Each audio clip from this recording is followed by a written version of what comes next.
And welcome back. Now we go back to the Northwest Province now, where residents along the banks of the Vaal River in the eLikwa-Temane municipality, the areas of Bloemhof and Christiana, they've started to evacuate their homes in anticipation of possible flooding.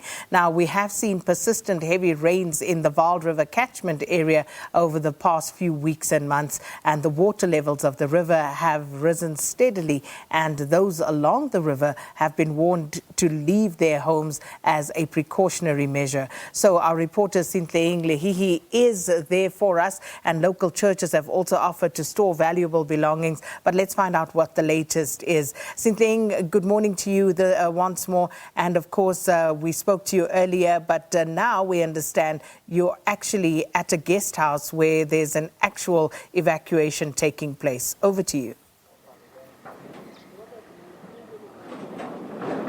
Indeed, a hive of activity here on the banks of the Vaal River. We're seeing many of the businesses operating here, particularly guest houses, coming together, ensuring that they evacuate as soon as possible, seeing that the river levels are actually rising by the minute. We understand from the Department of Water and Sanitation there that currently the Bloemhof Dam is over 108% capacity, and a number of sloughs have been opened there to ensure that the water is allowed to flow through the Vaal River catchment. But to have a bit of understanding of the dire situation facing business owners in this area, we're joined by CS Mayor.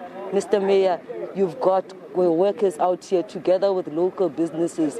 There's mass evacuation. This is not the first time you're experiencing this level of disaster. No, we had in 2010, we had the same position, and 2011, both in January, so it was a pity that it was just, and this year in January again. I'm one of the most positive guys, and I still believe that nothing will happen to us. But yesterday at 11 we received a message to evacuate as soon as possible, and this morning we had the message to evacuate before 5 o'clock this afternoon. So, we just came through COVID, where our businesses were very hard hidden. Now our income is gone again. There's overseas guys that have come in now for overseas tournaments in February. I hope we can still do that. Fishing is a big business in Bloemhof. All the national championships are here, all the world championships are here. So this is a big industry. And for Bloemhof town, this is keeps it busy.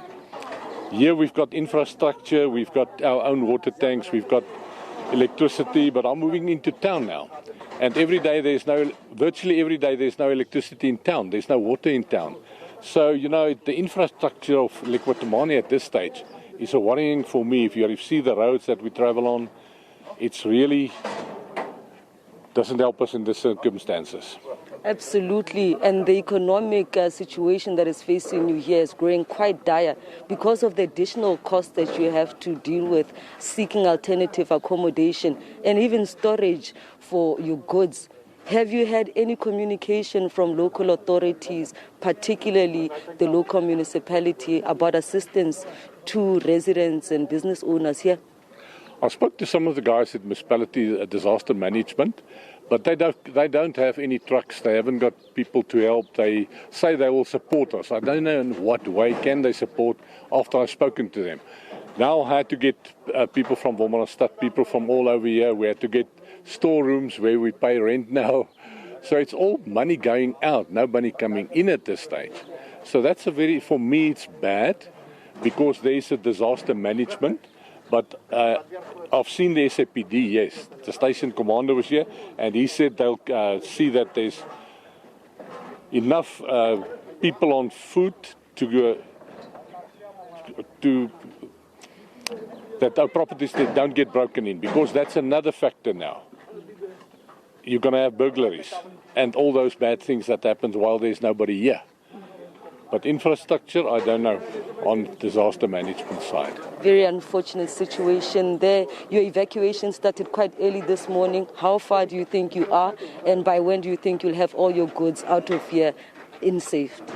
We started at 7 this morning to evacuate.